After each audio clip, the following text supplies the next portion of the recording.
What's up, hockey fans? I'm Steve D'Elia with Youth1, and you're watching the Y1 Sports Roundup Hockey Game of the Week recap, where every week we're bringing you highlights and insight from a premier matchup in the world of youth hockey.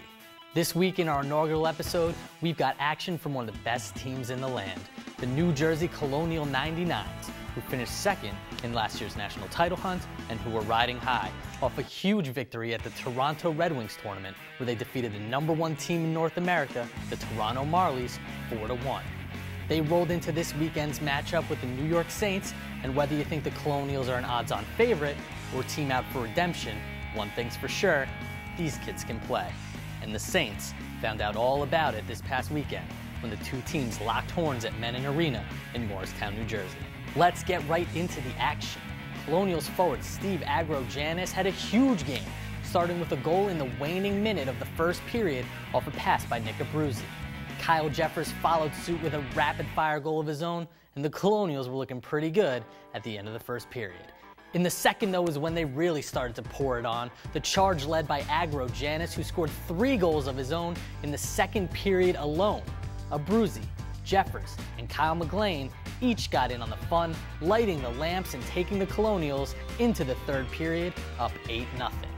In the third period, it was more business as usual for the dominant Colonials, who notched up 3 more goals, including a jaw-dropper by Steven Decker, who maneuvered his way through the defense and put a wrist shot into the back of the net to close the game in style.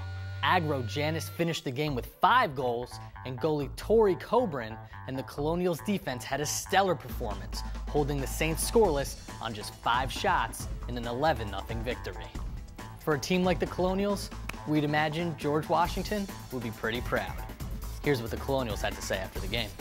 A little tough to get up for the weekend after a big win last weekend. We probably a little flat yesterday. It was good to get a game in, so we were more prepared today. I thought our energy level was better and our execution was better.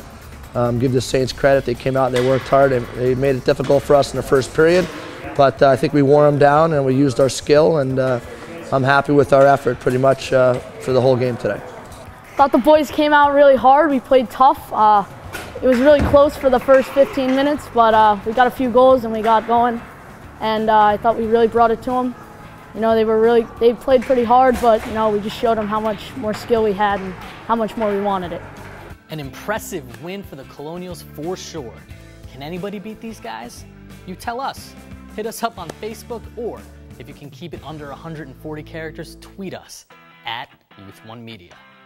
That's it for this week's Hockey Game of the Week. Be sure to tune in next week when we're bringing you a special doubleheader from the '98 Super Series, as Honeybaked takes on the Toronto Junior Canadians in a battle of US #1 versus Canada's #2. Then in our second game, Team Comcast is taking on the Buffalo Regals in what's sure to be an exciting matchup. Until next time, I'm Steve D'Elia. Thanks for watching.